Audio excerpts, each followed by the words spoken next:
Can we enable split screen on iPhone? Hey everyone, welcome back. In this video, I will show you if there is a way to use split screen on iPhone. So let's get started. First, I will want to inform you that in 2025, split screen is not officially available on iPhone, even the latest one.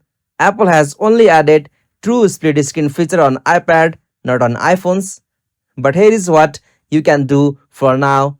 You can try web-based split view tools like splitview.co or multitasking fy.app. These let you to run two web pages side by side on your any browser like on your Safari browsers. So you can use that web-based split view tools, or you can also use picture-in-picture mode for YouTube, FaceTime, or any videos you want to play on your iPhone. So if you have the paid subscription or you are able, you can simply use that picture-in-picture mode on your iPhone. So you can as usual do that. As for the real split screen, there are some rumors like it might come on our future iOS update, especially on larger phones like Pro Max or Pro Max models. So simply you can as usual get it from there. If this helps, follow for more iPhone updates and future breakdowns. Thanks for watching.